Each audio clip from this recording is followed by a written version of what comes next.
Après une introduction plutôt mitigée auprès des fans en 2008 dans le film d'animation The Clone Wars, Ahsoka Tano est parvenue à conquérir le cœur de ces derniers au fil des saisons de la série du même nom, à tel point qu'elle fait désormais partie des personnages les plus appréciés et qu'on la retrouve un peu partout, même en live action. Sa propre série est même planifiée pour une sortie dans le courant de l'année. L'occasion pour nous de faire un petit focus sur ce personnage avec un angle bien précis. Anakin contre Obi-Wan est probablement le combat le plus grandiose de la saga Star Wars, l'apprenti qui affronte le maître. Et s'il en avait été autrement? Et si cette fois les rôles avaient été inversés? Et si Anakin affrontait Ahsoka?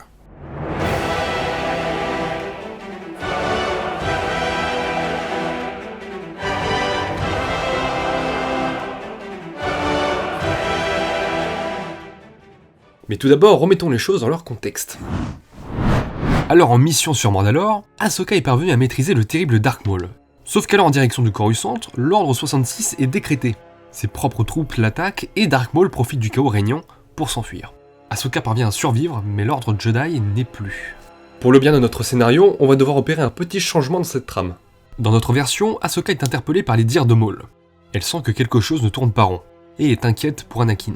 Elle ne comprend pas bien les intentions de Maul, mais décide de suivre son intuition. Elle n'accepte pas de le rejoindre, mais comprend qu'elle ferait mieux de partir immédiatement en direction de Coruscant, pour retrouver Anakin. Elle s'empare d'un vaisseau et file à toute vitesse à travers l'hyperespace. Durant son voyage, elle a une drôle de sensation. Elle entend Anakin faire des choses terribles, comme si ses craintes se confirmaient. Elle arrive sur Coruscant au petit matin, et se dirige vers le temple Jedi. C'est avec horreur qu'elle constate un temple en ruine. Des centaines de cadavres jonchant le sol. Les clones s'attaquent même à elle. Que s'est-il passé? Elle mène l'enquête et se faufile à travers les patrouilles de clones. Lorsqu'elle atteint la salle de contrôle et en fouillant dans les archives, elle fait une découverte horrible. Anakin, massacrant des Jedi, même les jeunes Padawan. Ce n'est pas possible. Cela ne peut être vraiment Anakin.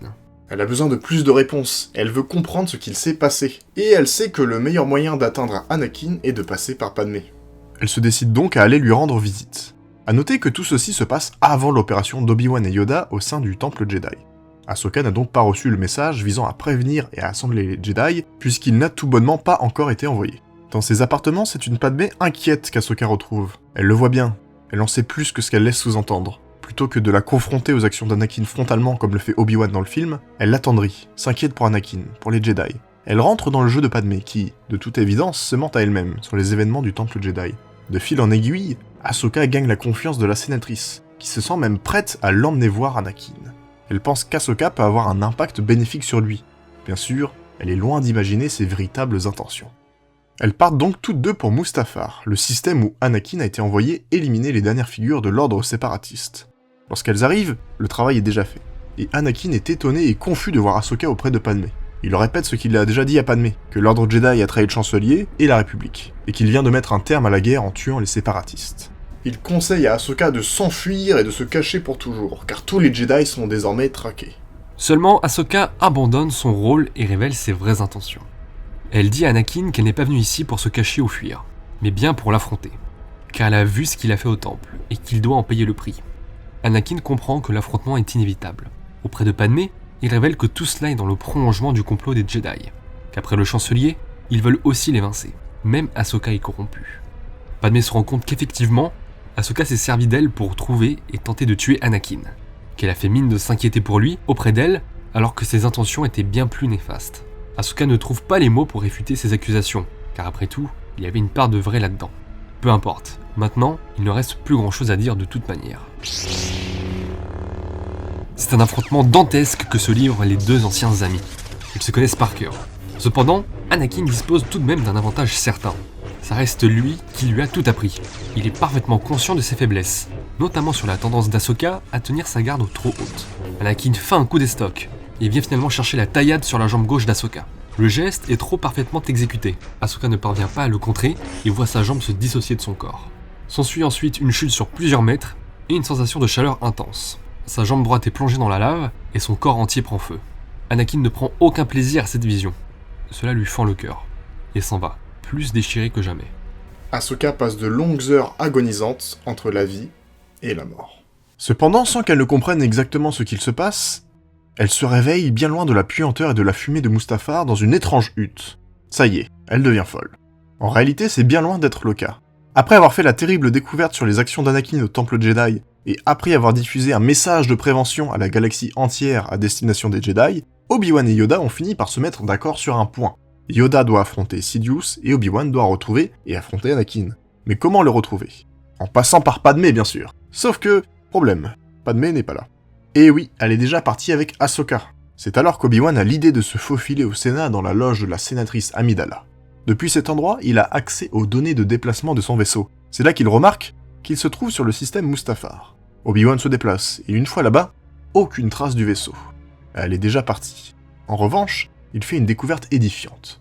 Le corps d'Ahsoka complètement calciné. C'est ainsi qu'il a pu la ramener en sécurité et la sauver, maintenant placée sous assistance respiratoire.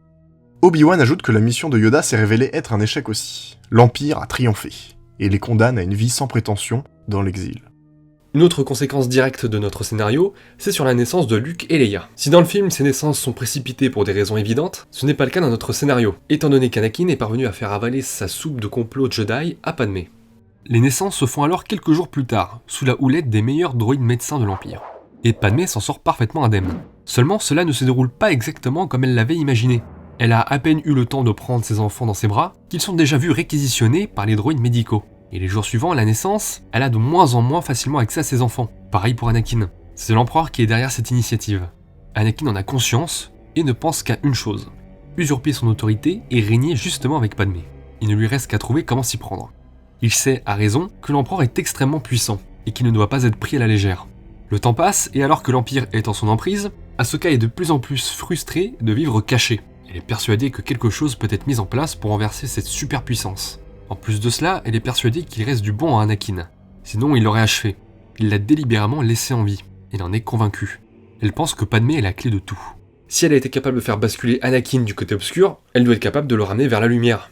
Grâce à son contact Bail Organa, Ahsoka est mise en relation avec un groupe de rebelles. Un groupe d'anciens clones parvenus à passer entre les mailles du conditionnement de l'Ordre 66. Elle leur présente alors son idée. S'ils parviennent à montrer à la galaxie entière que l'Empire a menti au sujet des Jedi et des événements de l'Ordre 66, alors les mouvements rebelles ne feront que s'amplifier, et peut-être même que des Jedi survivants pourraient rallier leur cause. D'autant plus que pour elle, si Padmé apprend la vérité, alors ils auront une chance de ramener Anakin et de défaire l'Empereur. Son plan est simple. Pénétrer le data center de l'Empire et diffuser les hologrammes de cette fameuse nuit de l'Ordre 66 au Temple Jedi. L'idée, c'est de rallier la galaxie à leur cause et de potentiellement pouvoir atteindre Padmé. C'est donc avec une petite navette de transport pour éveiller le moins de soupçons possible que le groupe se rend sur Coruscant. Ils atterrissent discrètement proche du data center mère de l'Empire. Un endroit solidement gardé. Omega, juché sur les hauteurs, leur sert d'éclaireur. Le groupe découvre un accès par le toit du bâtiment. Ils s'y faufilent tous et les voilà alors au sein de ce dernier. Ahsoka se rue vers l'allée contenant les informations qu'elle recherche, qui avait été précisément localisée par Tech en préambule de la mission. Elle se précipite pour télécharger les données. Seulement, petit problème, lors de sa connexion à la borne, le système de sécurité est automatiquement prévenu d'une intrusion. Des dizaines de Stormtroopers font alors leur irruption et ils sont complètement encerclés. Il va pourtant leur falloir tenir, les données ne sont encore chargées qu'à 17%. Les tirs fusent et les couvertures sont très peu nombreuses. Ahsoka protège la Bad Batch du mieux qu'elle peut. Mais les Stormtroopers sont toujours plus nombreux. Pire encore, la situation va s'empirer. Une silhouette bondit au milieu des Stormtroopers et se met à les éliminer un par un, avec une rage sans précédente. Incompréhension pour Ahsoka et la Bad Batch, car l'individu a tout l'air d'être un inquisiteur Sith. Il en a en tout cas la dégaine. Sabre rouge, buant noir. Après avoir fait le ménage, il provoque directement Ahsoka en duel. Le chargement des données n'est qu'à 78%. Elle est obligée de lui faire face. Le combat commence, et elle retrouve chez son adversaire une fureur qu'elle n'avait jamais connue. Cependant, et assez étrangement, c'est comme si elle affrontait un miroir. Ses mouvements, son style, tout semble similaire. Et à mesure que le combat progresse, elle se fait surprendre par un mouvement qui l'avait déjà surpris il y a de cela des années, sur Mustafar. Son assaillant fait mine de porter un coup d'estoc, pour finalement venir toucher sa jambe gauche. Une seule personne maîtrise ce mouvement de cette manière. Son ancien maître, Anakin Skywalker. Ahsoka tombe au sol, déséquilibrée par la perte de sa jambe, et est complètement surplombée par son adversaire. Elle reconnaît en lui la patte de son ancien maître. C'est pour ça qu'elle avait l'impression d'affronter un miroir. Ils ont tous deux enseigné à la même école. Elle a en face d'elle le nouvel apprenti d'Anakin. Il y a de cela quelques années, et conscient de la menace que représente l'Empereur, Vador a décidé d'entraîner en secret un apprenti afin qu'un jour il puisse le défaire et prendre sa place. Il avait alors profité de la traque d'un ancien Jedi sur une mission pour recueillir le fils du défunt Jedi, alors orphelin. Il l'a entraîné en cachette. l'a formé du mieux qu'il le pouvait en l'envoyant sur différentes missions servant ses intérêts. Lorsqu'il a été prévenu de l'attaque du data center, il a immédiatement envoyé son apprenti Starkiller. Vador ne veut pas que la vérité sur la nuit de l'Ordre 66 s'ébruite, surtout auprès de Padmé. Ahsoka regarde le chargement des données, et il vient de se terminer. Elle concentre le peu d'énergie qu'elle lui reste pour arracher la carte et l'envoyer à Echo. Elle ordonne à la Bad Batch de fuir sur le champ et de diffuser les données sur l'Holonet. Starkiller est sur le point de bondir auprès de la Bad Batch, mais se voit retenir par Ahsoka, qui le bloque avec la force. Starkiller se retourne violemment, empoigne son sabre laser et vient plonger sa lame dans le cœur d'Ahsoka. Lorsqu'il se retourne, la Bad Batch est déjà loin, et Wrecker le maintient à distance avec ses tirs. Il a échoué à sa mission, et il craint déjà de l'annoncer à Vador. Le Seigneur Noir est grandement insatisfait de la performance de son apprenti, et il redouble de colère lorsque ce dernier lui apprend la mort d'Ahsoka en lui tendant ses sabres laser. Anakin est presque tenté de l'étrangler sur le champ, mais n'en fait rien. Il est conscient qu'il va avoir besoin de lui pour affronter l'Empereur, et que désormais, il leur faudra agir rapidement. Car en parallèle de cela, la Bad Batch est parvenue à diffuser les données sensibles sur l'Holonet, et elle se propage à vitesse grand V. De nombreuses personnes sont outrées par ces révélations, tandis que cela attise une envie de rébellion chez certains autres. À l'occasion d'une rencontre avec l'Empereur, Vador lui tend un piège, dans ses propres quartiers. Il compte le surprendre avec l'apparition de Starkiller. Alors que la rencontre semble tout à fait banale, pour l'Empereur, l'apprenti secret fait son irruption dans la pièce, grandement aidé par Anakin. Sidious n'est pas sot, il comprend immédiatement de quoi il s'agit, il est lui-même passé par là. Les sabres laser s'allument, et le combat commence. Sidious est extrêmement puissant, mais face à la force brute d'Anakin et la fureur illimitée de Starkiller, il ne peut suivre le rythme et finit par tomber au sol d'épuisement, alors complètement acculé sous les coups de ses assaillants. L'Empereur est là, sans défense. Il n'y a plus qu'à porter le coup final. Cependant, au moment de le porter, une voix s'écrie d'arrêter tout de suite. Une voix supplie Vador de ne pas faire cela. Interloqué, Anakin ne comprend pas bien ce qu'il se passe. Un jeune garçon fait irruption dans les quartiers de l'Empereur et se dresse entre ce dernier et Vador.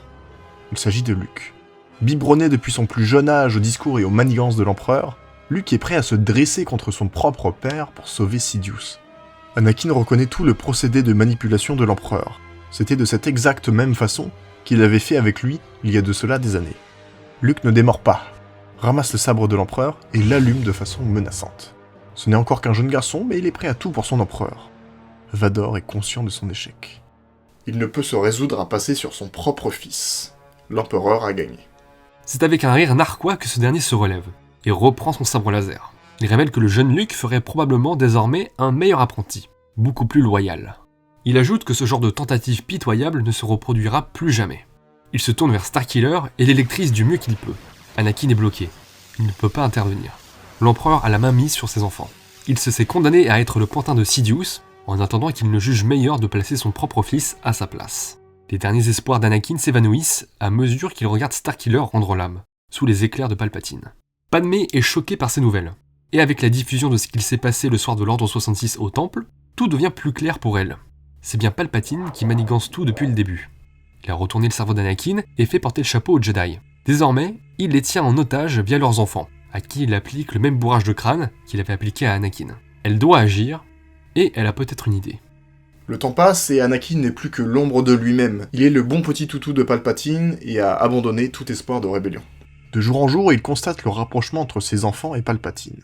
C'est quelque chose que Sidious a initié dès leur naissance. Il a toujours un coup d'avance.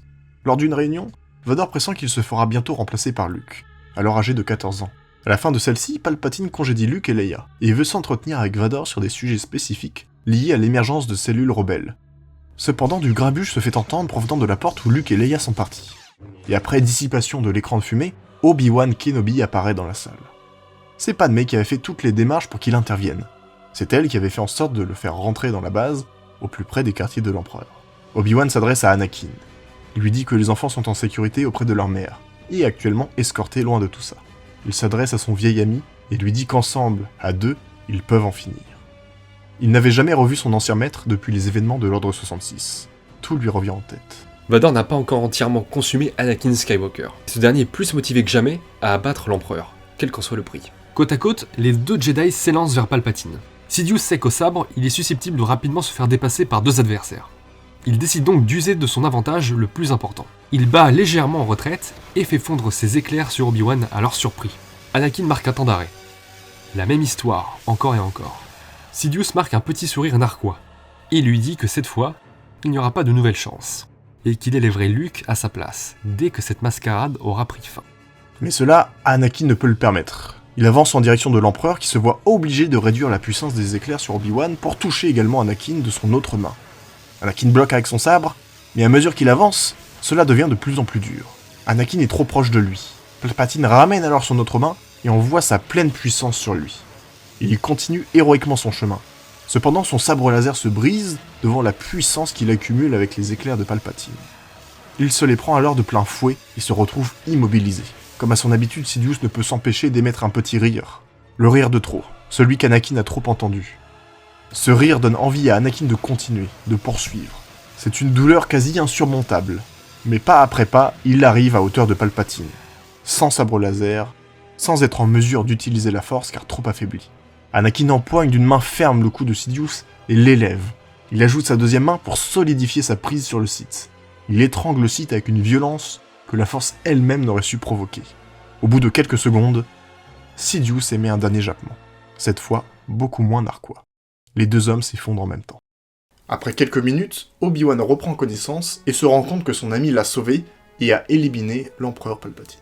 Après ces événements, c'est Padmé qui est logiquement nommée impératrice de par sa position. Elle remet le Sénat au centre des décisions politiques et déclare officiellement la vérité sur la prise de pouvoir de Palpatine. Elle souhaite permettre au Sénat de voter sur le meilleur régime et la meilleure politique à appliquer. Padmé reprend la main sur l'éducation de ses enfants et veille à dissiper des années d'endoctrinement impérial, même si cela n'est pas toujours facile et que bien évidemment, il en reste de nombreuses séquelles. C'est la fin de cette vidéo, j'espère que ça vous aura plu. N'hésitez pas à liker, à partager, à commenter, à nous suivre sur les réseaux sociaux, Twitter, Instagram, TikTok. Et on vous dit à la prochaine!